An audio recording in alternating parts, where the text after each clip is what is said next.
तो जब हम गुणों की बात करते हैं तो हम लिस्ट निकालते हैं, शांति, प्रेम, दया, करुणा, ऐसे करके ये बहुत सारे गुण हैं। पांडव भवन में जब आप जाते हो तो वहाँ एक लिस्ट लगी है बोर्ड पे, उसमें 36 गुण है, लेकिन गुण केवल 36 नहीं है। आप लिस्ट निकालोगे ना और बहुत सारे गुण निकलेंगे। अब इतने गुणों को देख करके विचार आता है कि भाई इतने गुण कैसे धारण करें, ना तो नाम याद रहते हैं, और एक को धारण करते हैं तो कई बार दूसरा फिसल जाता है, तो क्या करें। तो बाबा ने गुणों को धारण करने का सरल तरीका बताया है। आत्मा के जो मूल गुण है ना वो 7, सबको नाम याद है ना, रिपीट करो जरा सीरियल से। सबसे पहले 2 नंबर, 3 नंबर, 4 नंबर, 5 नंबर खुशी, 6 नंबर आनंद, 7 नंबर शक्ति। तो ये 7 गुण। जैसे हमारे यहाँ कलर भी 7 ही माने जाते हैं। सूर्य की किरणें जब प्रिज्म में से गुजारो तो उस वाइट के 7 कलर बन जाते। तो ऐसे ही शिव बाबा वो सूर्य हैं और उसी से ये 7 गुण आते हैं। तो रंगों में आप देखेंगे दुनिया में 7 रंग थोड़े हैं, बहुत प्रकार के रंग हैं। ये फरिश्ते को देखो, स्वर्ग को देखो, सामने देखो, ये जो बोर्ड लगे हैं इनको देखो, उधर चित्र हैं प्रदर्शनी के। तो रंग कैसे बनते हैं, एक रंग में दूसरा रंग मिला दो तो एक नया रंग बनता है। जैसे लाल रंग में आप सफ़ेद मिला दो तो गुलाबी बनता है, डार्क नीले में सफ़ेद मिला दो तो आसमानी बन जाता है, फिर वो नेवी ब्लू बनता है, थोड़ा और डार्क नीला डाल दो तो ऐसे करके। तो ये जो गुण है ना ये भी ऐसे ही बनते हैं। मान लीजिए हमने ज्ञान के साथ प्रेम को मिला दिया तो एक नया गुण पैदा होता है जिसका नाम है करुणा।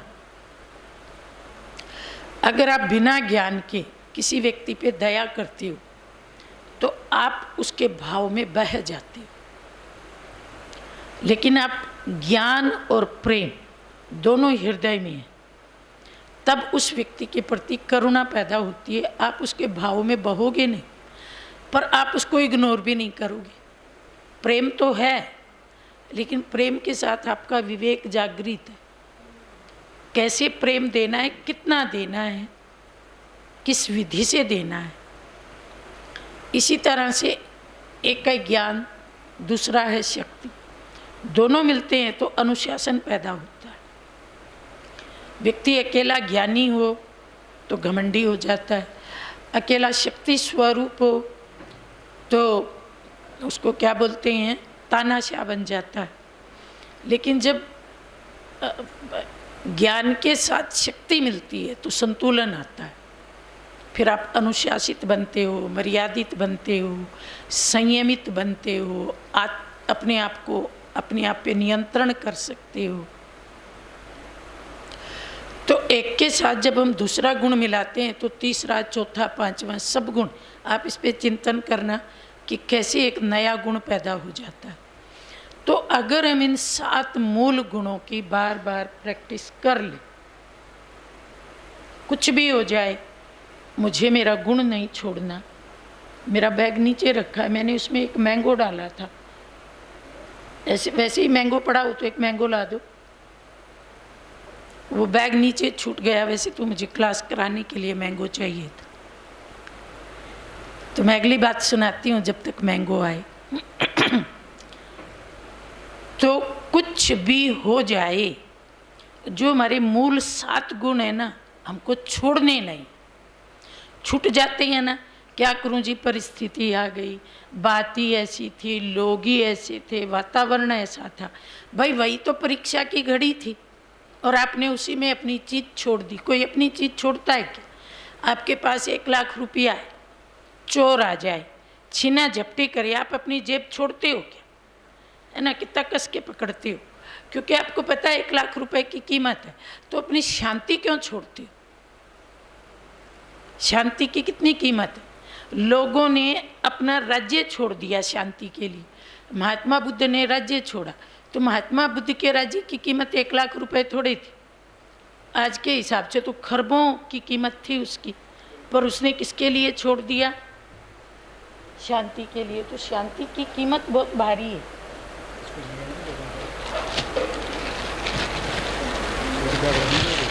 उसको वहां रख दो सोफे पे। ये देखो, ये मैंगो है। मान लीजिए इस मैंगो को माली ने तोड़ा और अपने घर ले गया और वो इसको खा रहा है, तो उसको कैसा लगेगा? मीठा। अच्छा, मान लो इसको चोर ने तोड़ा और वो अपने घर ले गया और वो इसको खा रहा है, तो उसको कैसा लगेगा? उसको भी मीठा लगेगा ना। तो ये जो मैंगो है, इसने अपनी मिठास को नहीं छोड़ा। वहाँ पे चोरी का माहौल है, वहाँ पे ईमानदारी का माहौल है। कैसा भी माहौल, आम को अपना गुण नहीं छोड़ना है। तो आम की कीमत बाजार में 50 रुपया हो सकती है मान लो, और मेरी कीमत कितनी है?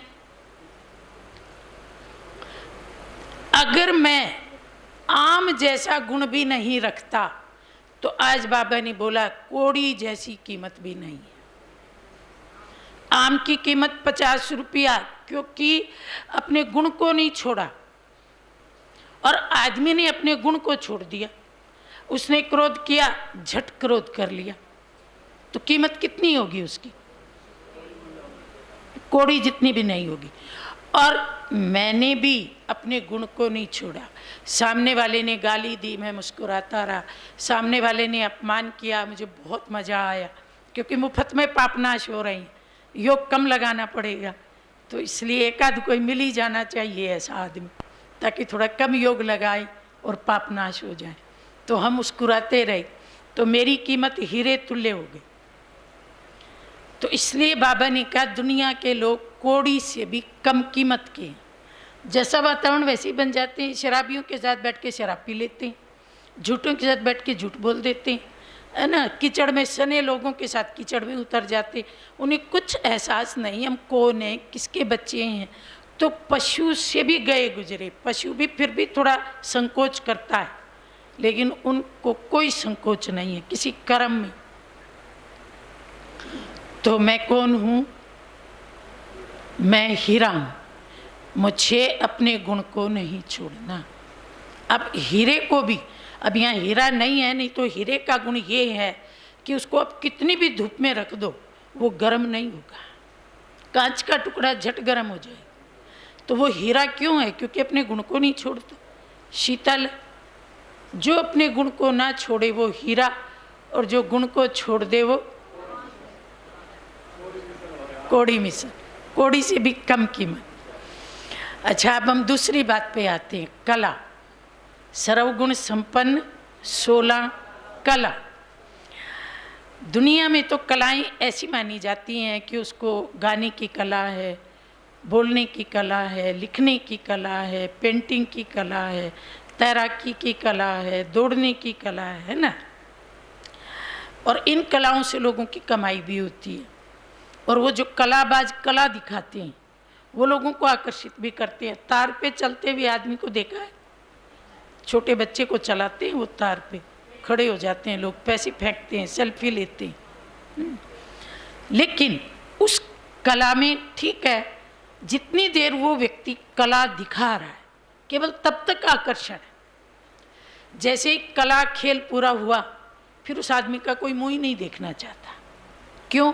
क्योंकि उसके बाकी कर्मों में कला नहीं। न खाने में कला है, न बोलने में कला है, न जीने में कला है, न रहने में कला है। और दूसरी बात, वो जब कला दिखाता है तब तो हमको बहुत ताकतवर दिखाई देता है। मान लो कोई दूसरों को हंसाता है, लेकिन बेचारा रात को गोली खा करके सोता है, जीवन में खुशी नहीं। तो विरोधाभास। जैसे बम्बई में एक भाई गया तो उसने देखा कि एक आदमी गणेश की मूर्ति बना रहा है। मूर्ति तो बहुत सुंदर बन रही है, इतनी सुंदर है, लेकिन एक तो खुद बीड़ी पी रहा है और खुद है 25 साल का, लगता है 60 साल का है, चेहरे पे झुर्रियाँ पड़ी हुई हैं, नहाया नहीं है, बदबू आ रही है।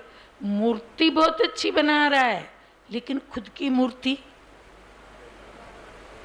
तो विरोधाभास है। कला में चीज अच्छी बनाता है, खुद को अच्छा नहीं बनाता।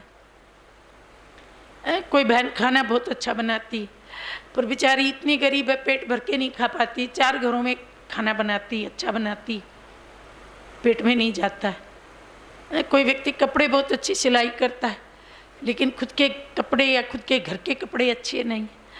तो विरोधाभास है, दुनिया में कलाएं हैं। बाबा कहता है कि वास्तव में मूल कला कौन सी है?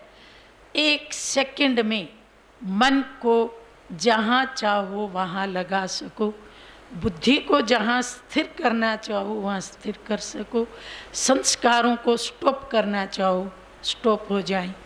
अगर इस मूल कला में आप पारंगत हो गए तो दुनिया की सारी कलाएं आपके चरणों में आ जाएंगी।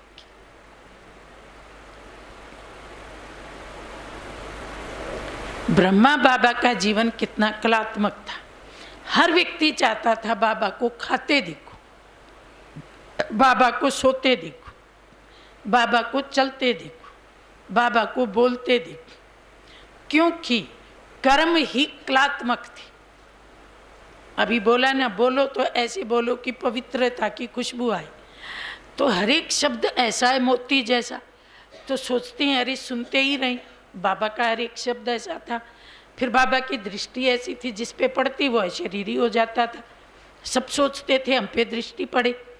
फिर बाबा का चलना ऐसा था, जैसे कोई फरिश्ता चल रहा हो। मम्मा का चलना ऐसा था, आवाज़ ही नहीं आती थी, कब गुजर गई मम्मा पता ही नहीं पड़ता था। तो असली कलाएं जीवन के हर कर्म में छिपी हुई। जब लोगों की ये कलाएं खत्म हो गई, जीवन की कलाएं, तो उन्होंने बाहर से कलाओं को पकड़ा।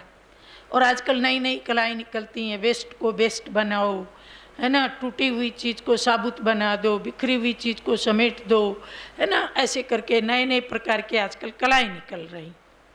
उन कलाओं से आमदनी होती है, राइट बात। लेकिन निजी जीवन में कलाकार खुश हों, वो चीज़ नहीं। तो बाबा ने कहा आपको ये वाली कला जीवन में धारण कर। उन कलाकारों को लोग देखना चाहते हैं। बाबा ने कहा आपके जीवन ही कलात्मक बन जाता है। तो आपके तो मंदिर में इतनी भीड़ लगती है, भगत लोग आपका सोना देखने आते हैं, उठना देखने आते हैं, गुल्ली डंडा खेलना देखने आते हैं, खाना पीना।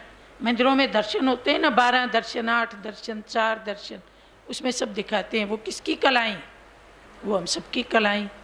तो वो रियल कलाएं। और संगम युग पर भी बाकी लोग आपको देखना चाहते हैं कि भाई आप, जैसे अब आप, आपका पड़ोसी है, वो तो उलझा रहता है, वो आपको कहेगा कि आप इतना काम करते हो फिर भी उलझते नहीं। आपको देखता है छिप छिप के, काम तो ये सारा करता है लेकिन ये बड़ा खुश रहता है। मैं काम भी कम करता हूँ, खुश भी नहीं रहता हूँ। तो आपके कलात्मक जीवन को देखता है। आप तो विष्णु की तरह 4 हाथ में 4 चीज़ उठाए हुए हो। घर संभालते हो, दुकान संभालते हो, परिवार नाते रिश्तेदार संभालते हो, अपने को भी संभालते हो, है ना। तो असली कला कौन सी है? मन बुद्धि की एकाग्रता। उसके बाद जीवन कलात्मक बनता है। उसके बाद बाकी सब कलाएं ऑटोमेटिक आ जाती। बाकी 16 की कोई गिनती नहीं। 16 शब्द परफेक्शन का प्रतीक। जैसे चंद्रमा की 16 कलाएं, फिर कहते हैं 16 आने सत्य बात, फिर कहते हैं रुपए में 16 आने। तो ये 16 शब्द परफेक्शन का प्रतीक। आगे क्या है? सर्वगुण संपन्न, 16 कला संपूर्ण, संपूर्ण निर्विकारी। तो संपूर्ण निर्विकारी का मतलब है मनसा वाचा कर्मणा, तीनों में संपूर्ण निर्विकारी। हमने मुरली में थोड़ी सी चर्चा की थी, अभी हम इसका थोड़ा विस्तार से वर्णन करेंगे। एक है भाई भाई की दृष्टि, भाई भाई की वृत्ति। ये पाठ हमने कूट कूट के भर लिया कि सामने वाला जो व्यक्ति है वो मेरा भाई, बेशक देह रूप कोई भी हो, लेकिन वो मेरा भाई, वो आत्मा है। मेरी सीधी नज़र भ्रुकुटी में जाती है, भ्रुकुटी में डायमंड है और उस डायमंड में से किरणें निकल रही हैं, शांति की, आनंद की, प्रेम की, क्योंकि मूल गुण हमारे हैं तो वो तो निकलेंगे। जैसे मिश्री है उसमें से मिठास आएगा, और जो बर्फ़ है उसमें से ठंडक आएगी, आग है उसमें से गर्मी आएगी, फूल है उसमें से खुशबू आएगी। तो जो आत्मा है उसमें से ये गुण, उनकी किरणें निकलेंगी निकलेंगी। तो हम हर आत्मा को इसी भाव से देख रहे हैं। तो क्या होता है, सामने वाली आत्मा के अंदर भी हमारे प्रति वही भाव जागृत होती। जैसे मैं कल ट्रेन में थी ना, कल आई हूँ ना, हाँ, राजधानी में, तो मैं 3rd AC में थी और मेरे साथ 5 भाई थे, क्योंकि सीट 6 होती। तो मैंने देखा ये सब डायमंड है, 5 डायमंड मेरे साथ यात्रा कर रहे हैं। तो देखो उनके भाव भी ऐसे ही हो गए। बहन जी को तकलीफ़ नहीं होनी चाहिए, बहन जी को कि जो बहन जी का जो सामान है वो ठीक से रखा जाए, बहन जी ठीक से बैठ जाए। सारे मतलब बेचारे, अब मोबाइल की आवाज़ नहीं करनी है, मैं उनको नहीं जानती, वो मुझे नहीं जानती, लेकिन मेरा भाव ये है कि ये 5 डायमंड है। तो उनका भाव भी, अच्छा फिर आपका सामान निकलवा दें, आपको नीचे छुड़वा दें। मैंने कहा नहीं, मुझे लेने आएंगे, मुझे मैं मेरा प्रबंध पहले से हुआ पड़ा है। तो भाई भाई का जो भाव है ना, ये बहुत ऊंचा भाव है। इसमें प्योरिटी, इतनी प्योरिटी और किसी भी रिश्ते में नहीं है। अब पिता का रिश्ता भी पवित्रता का है, पर बराबर की उम्र नहीं है ना। बाप बड़ा है ना, हक समझता है, डांट वाट भी मार देता है, थोड़ा सा समझता है मेरा है। भाई बहन में ये मेरापन भी नहीं आता है। वो दोनों फ्रीडम में रहते हैं और दोनों की एक दो के लिए शुभभावनाएं रहती। तो रक्षाबंधन भी देखो इसी पे बना है। आज हम रक्षाबंधन मनाएंगे, इसी रिश्ते को ढूंढा गया।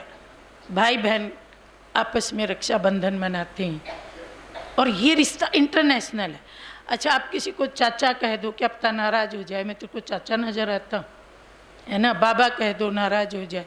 भाई आप 90 साल के बूढ़े को भी कह दो, और एक जन्मते ही बच्चे को भी कह दो मेरा भाई आ गया। ऐसी बहनों में 90 साल की बुढ़िया को बहन जी कह दो, जन्मते को। अगर किसी को माता जी कह दो, नाराज़ हो जाएगी, मैं तेरे को माता नज़र आती हूँ। तो इंटरनेशनल रिश्ता है। कहीं भी जाके किसी को भाई कह दो। भाई भाई की वृत्ति, हमारे जो वाइब्रेशन फैलते हैं ना, ये भाई है, भगवान का बच्चा है, मेरा भाई है। और भाई भाई में देखो झगड़ा नहीं होता है, भले आपस में बोलचाल बंद हो जाए, कोई भी कारण है, पर एक दो का बुरा नहीं सोचते। पति पत्नी तो सेकंड में गर्दन काटने पे उतारू हो जाते। झगड़ा हुआ नहीं कि बस दुश्मनी भयंकर, पर भाई भाई बोलेंगे नहीं, लेन देन नहीं करेंगे, आएंगे जाएंगे नहीं, पर बहन सोचेगी मेरा भाई जहाँ भी है सुखी रहे, भाई सोचेगा मेरी बहन जहाँ भी है सुखी रहे, दुआएं रहे। और उस रिश्ते में तो भयंकर क्रूरता आजकल तो भयंकर हो गई है ना, समाचार सुनने में आता। मैं जब पढ़ती थी तो मेरे साथ एक बहन पढ़ती थी दादरी में, घर सामने वाली गली में था। तो बहुत अमीर घर की थी वो, मैं तो साधारण घर की थी, लेकिन मैं ज्ञान में चलती थी और पढ़ाई में टॉपर थी। वो पढ़ाई में बॉर्डर पे पास होती थी, पैसा बहुत था। दोनों ऑपोजिट थी पर मित्रता बड़ी पक्की थी। 5 बहनों में वो सबसे बड़ी थी, भाई सबसे छोटा था, मैं घर में सबसे छोटी थी। मैं फ्री बर्ड थी और वो चिंता का टोकरा, क्योंकि बड़े बच्चे पे चिंता का टोकरा रहता है। तो और मेरे लिए भी वो पैसे खर्च कर देती थी, कुछ खाना होता था तो पेमेंट कर देती थी, क्योंकि बड़े अमीर घर की थी। बैग में पैसे भरे रहते थे, मेरे बैग में तो कभी 500 रुपये मिल गए तो मिल गए, नहीं तो नहीं भी मिले। तो 13वीं क्लास में हुई और उसकी शादी की चर्चा चालू हो गई। माँ को कैंसर हो गया तो बोला मैं जीते जी इसके हाथ पीले कर दूँ।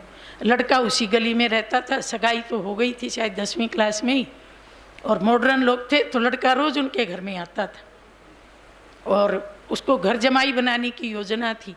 तो घर में ही एक कमरा बुक कर रखा था, शादी करेंगे तो ये दोनों इसी में रहेंगे। और मैं उसकी पक्की फ्रेंड थी। तो शादी हो गई, बोला मेरी शादी कर रहे हैं। मैंने कहा क्यों फंस रही है? बोला क्या करूं, माँ बाप नहीं मानते हो तो ज्ञान में थी ही नहीं। तो उसने मुझे कहा मेहंदी लगा देगी तू मेरे को? मैंने कहा मैं लगा दूंगी, मुझे मेहंदी लगानी आती थी, तब हम नहीं आती है।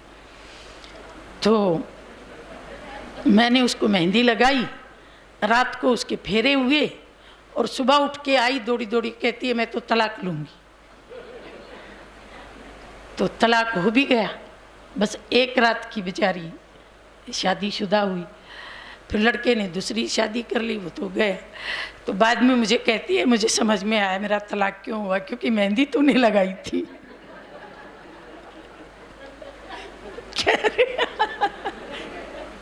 खैर ये तो हंसी की बात है, पर मैं ये कहती हूँ कि ये रिश्ता एक रात भी नहीं चला। अभी भी वो दिल्ली में है, मुझे कहती है दिल्ली में आए तो मुझे बुला लेना। अब मैं उसको क्या बुलाऊं, है ना, कुछ हो गया तो फिर मेरा नाम लगा देगी। पहले मेहंदी का नाम लगा दिया, अब कुछ और हो गया, कहेगी तेरे से मिलने गई तो ये हो गया। पश्चिम बिहार में है, बहुत कहती है, पर बात ये है कि वो ज्ञान में नहीं है तो वो लौकिक बातें करती है। स्कूल में ऐसा हुआ, बहन जी हम ऐसे जाते थे, मैं वो लौकिक बातें करना नहीं चाहती, तो इसलिए मैं उसको बुलाती नहीं। खैर मैं रिश्ते की बात कर रही थी कि एक रात भी रिश्ता नहीं टिका। और भाई बहन लंदन चले जाओ, प्रदेश चले जाओ, पत्र मत भेजो, फ़ोन मत करो, पर नशा रहता है मेरा भाई लंदन में बैठा है। कितने भाई बहन हो रहे मेरा भाई है लंदन में बैठा है, भले बोल चाल नहीं, नशा रहता। तो ये रिश्ता बहुत सुंदर है, बहुत ही प्यारा है, बहुत ही मन भावन रिश्ता है। और बाबा ने हम इस रिश्ते को कितना पक्का कर दिया, कुट कुट के भर दिया। भाई भाई, जिसको देखो भाई भाई, स्टेशन पे खड़े हो, गली में खड़े हो, ट्रेन में हो, भाई भाई, सब भाई भाई, आत्मा भाई भाई। तो इस वृत्ति को कुट कुट के भर लो। लौकिक फैमिली में भी बहू भी भाई है, बेटा भी भाई है, देवरानी भी भाई है, जिठानी भी भाई है, क्योंकि ऊपर से तो सब आत्मा भाई आते हैं, कोई ऊपर से देवरानी जिठानी आती नहीं। तो ये है मनसा की प्योरिटी। वाचा की प्योरिटी है मधुरता और सत्यता, सच बोलना है। लेकिन कई बार झूठ भी सच से ज़्यादा अच्छा हो जाता है, अगर किसी के कल्याण के लिए बोला जाता है तो। कोई सेंटर पे माता आ गई, उसका पति फ़ोन कर रहा है कि यहाँ आई, तो बहन जी कहेगी नहीं आई, बाज़ार में गई होगी। तो बहन जी ने झूठ तो बोला पर कल्याण के लिए बोला, तो ये झूठ झूठ नहीं है। लेकिन आप स्वार्थ के लिए झूठ बोलते हो, दिखावे के लिए झूठ बोलते हो, अपनी महिमा मंडित करने के लिए झूठ बोलते हो, छोटी बात को बड़ा बनाते हो, अपने पुरुषार्थ के लिए झूठ बोलते हो, मैं इतना घंटा याद करता हूँ। तो ये वाली झूठ हमारी वाणी में नहीं होनी चाहिए। वाणी में सत्यता हो, लगातार सत्य बोलने से वाणी सिद्ध हो जाती है, फिर हम जो शब्द बोलते हैं वो सिद्ध हो जाता है। और वाणी में मधुरता,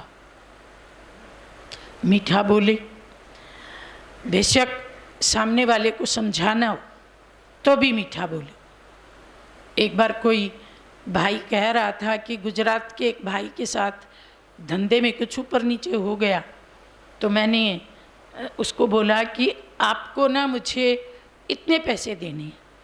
कहता नहीं भैया इतने नहीं, इतने देने। मैंने कहा नहीं इतने देने। वो फिर बड़े धीमे से बोला नहीं नहीं अपन हिसाब दोबारा करते हैं, इतने देने। तीसरी बार मैंने अकड़ के बोला इतने देने, वो फिर धीरे से बोला।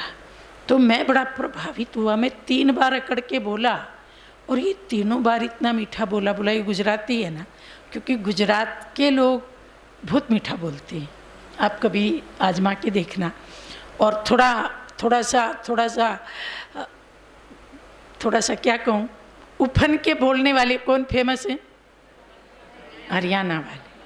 छोटी सी बात बस दोबारा बोलनी पड़ी, वैसे तो पहली बार में ही उफन के बोलेंगे, और अगर दोबारा बोलनी पड़ी फिर तो बात ही मत पूछो। तो गुजरातियों से हमको ये गुण सीखना चाहिए कि भले बात ऊपर नीचे हो रही है पर वाणी ऊपर नीचे क्यों हो रही, वाणी तो मीठी रहे नहीं। धंधे में, घर में भी बातें हो जाती हैं, सेवा केंद्र पे भी हो जाती हैं, पर हम मीठा बोलेंगे तो सामने वाले पे असर पड़ेगा। तो ये वाणी की निर्विकारिता है। और कर्मणा में नम्रता और संतुष्टता।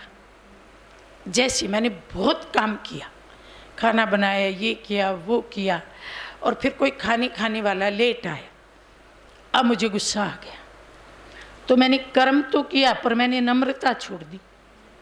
पता है मैं सुबह से काम में लगी हूँ, तुमको इतना भी नहीं कि मैं टाइम पे आके खाना खा लूँ। तो कर्म तो किया पर क्या छोड़ दिया? कर्म में नम्रता। अब कितना भी कर्म कर लो पर आपको याद रखना है कि नम्रता नहीं छोड़नी। अगर कर्म करके नम्रता छोड़ दी तो आधे नंबर मिलेंगे। और संतुष्टता नहीं छोड़नी, क्योंकि कर्म मैं ही करती हूँ, दूसरा तो हाथ ही नहीं लगाता। सुबह से लगी हुई हूँ, किसी को दया ही नहीं आती, तो आप असंतुष्ट हो गए। कर्म भी किए जा रहे हो, असंतुष्ट हो गए, आधे नंबर कट गए। तो कर्म करो पर संतुष्टता के साथ करो, पॉजिटिव सोचो। मेरा ही भाग्य है, भगवान ने मुझे ही ये सेवा दी है, सेवा करूँगी तो मेवा भी तो मुझे ही मिलेगी। हम ऐसा भी तो सोच सकते हैं। तो ये है निर्विकारी। निर्विकारी की तो परिभाषा बहुत बड़ी है, पर हमने अभी शॉर्ट में ली है। उसके आगे क्या है? मर्यादा पुरुषोत्तम। तो मर्यादा है, सुबह से लेके रात तक बाबा ने जो मर्यादाएं बताई, ब्राह्मण जीवन की मर्यादाएं। अमृत वेले उठना, बाबा को याद करना, मुरली पढ़नी, सुननी, याद भी रखनी, धारण भी करनी, सुनानी भी। उसके बाद कर्म योगी बन करके कर्म करना, कर्म करते हुए बाबा की याद में रहना, कर्म बाबा को अर्पित करना। मैं करनहार हूँ, बाबा करावनहार है, ये स्मृति रखना। कर्म करके उसको भूल जाना, नेकी कर दरिया में डाल। अच्छा अगर काम किया तो भला करो और भूल जाओ। और कर्म करते हुए प्रेजेंट में रहना, पास्ट में नहीं घूमते रहना। और कर्म करते हुए आत्म अभिमानी स्थिति में रहना, दूसरों को भी आत्मा देखना। कर्म करते हुए निस्वार्थ भाव रखना, कर्म करते हुए निर्विकारी मन स्थिति में कर्म करना। तो ये कर्म योग करना है। पैसे की लेन देन नहीं करना। बिजनेस की बात नहीं कर रही हूँ, परिवारों की बात कर रही हूँ। हमारी माताएं भी कई बार भामाशाह बनने की कोशिश करती हैं। किसी के साथ पैसे की लेन देन नहीं करनी है माताओं। उधार देना, उधार लेना। बिजनेस वालों का तो उधार के बिना काम नहीं चलता, उनका तो चलता रहता है, उनका तो एक उद्देश्य है। लेकिन घरों में भी पड़ोसन मांगने आ गई, दे दिया, वापस नहीं लौटाया, बुद्धि उसी से लगी हुई है। घर में कोई आए तो घर की चीज़ों का दिखावा नहीं करना, मेरे घर में ये है, वो है, वो है। अमीरी का दिखावा नहीं करना, ज्ञान और गुणों का दिखावा करना है। किसी को गिफ्ट देनी है तो ज्ञान युक्त गिफ्ट देनी है। शादी ब्याह में जाना है तो अपने नियम धारणाओं पे पक्का रहना है, लूज नहीं होना है। वो लोग शादी ब्याह के गीत गा रहे हैं, आप भी गा रहे हो, अरे चुप बैठ के बाबा को याद करो ना, है ना। उनको गाने दो, आप बाबा बाबा बोलो, अपनी वाणी को पवित्र रखो। तो कहीं भी रहें लौकिक दुनिया में, पर नियम मर्यादा पे अडिग रहना, कुछ भी हो जाए। खान पान के ऊपर अडिग रहना है। क्या करें बहन जी, लोग बहुत दबाव डालते हैं, प्रेशर डालते हैं, मानते नहीं हैं। आप मनाने का तरीका ढूंढो। मैं एक बार यहाँ दिल्ली में, हमारा एक कजन ब्रदर है, उसके पास गई। उसने बोला बहन जी चाय बनाए। मैंने बोला मैं बरसों बाद तेरे घर में आई, चाय की कीमत बाज़ार में 10 रुपया है, तू मुझे 10 रुपये की चाय पिलाएगा? तेरे पास और कुछ भी नहीं। तो कहता अच्छा दूध पिला दूँ। और मैंने कहा दूध का तो टाइम नहीं है, दोपहर में दूध पिया जाता है क्या? तो बोला क्या करूँ, ड्राई फ्रूट ला दूँ? मैंने कहा हाँ ड्राई फ्रूट मंगवा दी। तो उसने ड्राई फ्रूट मंगवा दी। फिर मैंने 2-4 दाने खाए। फिर मैंने कहा बाकी के मेरे बैग में डाल दे, क्योंकि मुझे रास्ते में काम आ जाएंगे। तो तरीका ढूंढो ना। वो तो खुश हो गए, नाराज थोड़े हुए। अब तरीका ढूंढो ना कि वो खुश भी हो जाएं और आपको बाबा की श्रीमत पालन करने का मौका मिल जाए, और फिर वो पूछें तो फिर आपको ज्ञान सुनाने का भी मौका मिल जाए। तो किसी को नाराज भी मत करो, पर मेरे वाला तरीका सब जगह लागू नहीं होगा, इसकी नकल मत कर लेना। क्योंकि मैं तो भाई, एक तो ब्रह्मा कुमारी सफ़ेद ड्रेस वाली, फिर उसका रिश्ता भाई बहन का है ना, बहन तो भाई को कुछ भी बोल सकती है, कई बातें होती हैं, पर देख करके कहना होता है। पर मेरा कहने का भाव ये है कि आप बिना नाराज किए भी रास्ता निकाल सकते। उसके बाद नुमा शाम का योग, उसके बाद रात्रि को चार्ट लिखना, आज दिन भर में क्या क्या हुआ और आपने क्या क्या अच्छा काम किया, या आपसे अगर कोई मिस्टेक हो गई, वो सारा खाता बाबा को सौंप करके खाली होकर के फिर सोना। इसको कहते हैं मर्यादा, और जिस इस मर्यादा का पालन करता उसको कहते हैं मर्यादा पुरुषोत्तम। उसके आगे क्या है? अहिंसा परमो धर्म। अब अहिंसा में क्या क्या आता है? नंबर 1, किसी को भी मनसा वाचा कर्मणा दुख नहीं देना। नंबर 2, ठगी नहीं करना। ठगी का मतलब क्या है? बाहर कुछ है और भीतर कुछ। बाहर से तो हम सफ़ेद पोश हैं, लेकिन भीतर से काले। तो ना तो ब्राह्मणों के बीच में ठगी करना, न दुनिया वालों के बीच में ठगी करना। जो बाहर हैं वो भीतर हैं, पारदर्शी हैं। हमें कभी भी देख लो, कहीं भी देख लो, हम आपको ऐसे ही दिखाई देंगे। हम सच्चे हीरो हैं। दुनिया में 2 प्रकार के हीरो होते हैं, वो झूठे हीरो हैं। महात्मा गांधी का रोल प्ले करेंगे, एकदम गांधी बन जाएंगे, फोटो खिंच गई, क्लिक क्लिक क्लिक, और जैसे ही गांधी का रोल पूरा होगा नीचे जाके शराब और नॉनवेज खाएंगे। जब तक रंगमंच पे थे तब तक हीरो थे, फोटो खींची तब तक हीरो थे, उसके बाद जीरो हो गए। और हम लोग, हमें कोई आधी रात भी देखी तो हम रंगमंच के हीरो हैं। हम भ्रिकुटी में बैठे, हम राजा हैं, हम इंद्रियों के राजा हैं। हमें कोई जंगल में, बियाबान में, एकांत में देख ले तो भी हम सृष्टि रंगमंच के हीरो हैं। हम वही सतयुग वाले देवी देवता, हमारे वही लक्षण। तो 24 घंटे के हीरो हैं।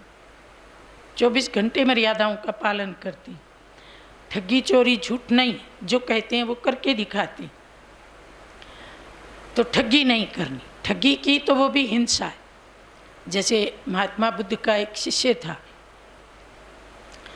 तो वो लोगों को कहता था कि मैं बहुत मालाएं फिराता हूँ, 1000 मालाएं फिराता हूँ, मुझे 500 श्लोक याद है जहाँ जाता था। तो महात्मा बुद्ध के कानों में ये बात पहुँची।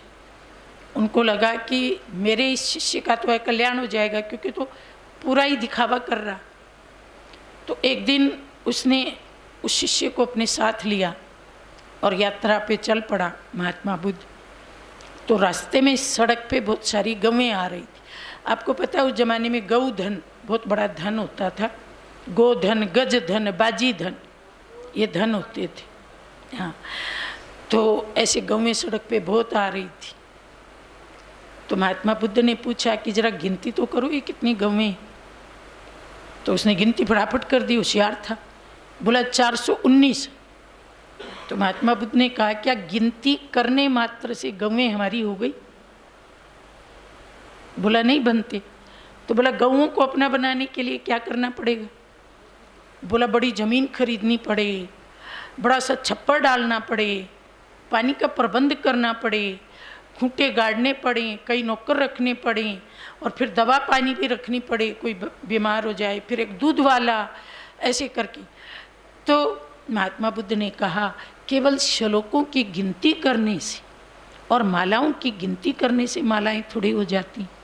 श्लोकों को भी याद करना पड़ता है, दोहराना पड़ता है, तब वो श्लोक और जीवन में उतारने पड़ते। तो कई बार हम भी कहते हैं आज मैंने 8 बार मुरली पढ़ी, पर मुरली धारण कितनी हुई? मुरली में पहली लाइन है, अपने को आत्मा समझो।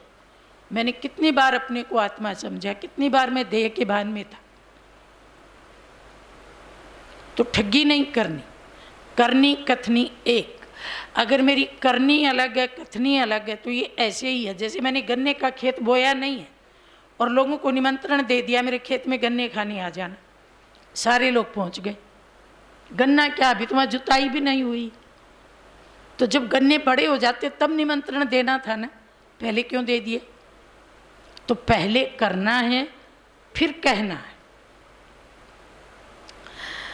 फिर है चोरी, चोरी भी नहीं करनी। हम सब चोरी भी करते हैं। रावण ने हमको अच्छे से चोरी सिखाई थी, कोई कोई संस्कार अभी भी बचा हुआ है। अगर रावण का एक भी संस्कार हमारे पास बचा है तो वो चोरी की चीज। क्रोध हमारी चीज नहीं है, हमने कहाँ से चुराई? रावण से चुराई। लोभ हमारी चीज नहीं है, कहाँ से चुराई? रावण से चुराई। मोह, अहंकार, ईर्ष्या, द्वेष, नफरत, ये भगवान ने हमको दी नहीं थी। सतयुग में हमारे पास नहीं थी, परम धाम में हमारे पास नहीं थी। द्वापर में आए तो हमने चोरी कर ली। जिसने जितनी ज़्यादा चोरी की वो अपने को उतना ही बड़ा अमीर मानता है। तुमको पता है नहीं मेरा क्रोध कैसा है? देखो कैसे आंख दिखाता है, समझता मैं बहुत अमीर हूँ, मेरे पास इतना क्रोध। तो ये सब चोरी की चीज़ें। तो अहिंसा परमो धर्म, मतलब रावण की कोई चुराई हुई चीज हमारे पास नहीं। ठगी, चोरी, झूठ। झूठ कौन सी है? झूठ भी वही है, तन मन धन सब तेरा। भगवान सब कुछ तेरा है और थोड़ी देर में मेरा हो जाता है। ब्राह्मण ऐसा तो नहीं करते होंगे, पर भगवान को दे देते हैं, मैं तेरा हूँ, मेरा सब कुछ तेरा है भगवान, मेरा तो अब कुछ रहा ही नहीं, सब तेरा हो गया। और थोड़ी देर में फिर मैं मेरा आ जाता है। तो बाबा ने कहा भक्ति में तो ये झूठ चल गई, पर ज्ञान मार्ग में ये झूठ नहीं चलती। सच मतलब सच। ब्रह्मा बाबा ने तेरा कहा तो तेरा हो गया, दोबारा कभी मेरा कहा नहीं। तो अगर ये झूठ है तो भी अहिंसा नहीं है, इस झूठ से भी मुक्त होना है। मेरा कुछ भी नहीं है, सब कुछ तेरा है। और क्या करते हैं? दिखावा करते हैं, दुनिया में भी, ब्राह्मण जीवन में भी।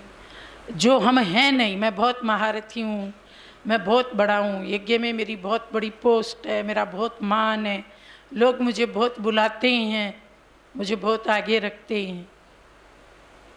ये भी एक दिखावा है। तो इस दिखावे से भी बच के रहना।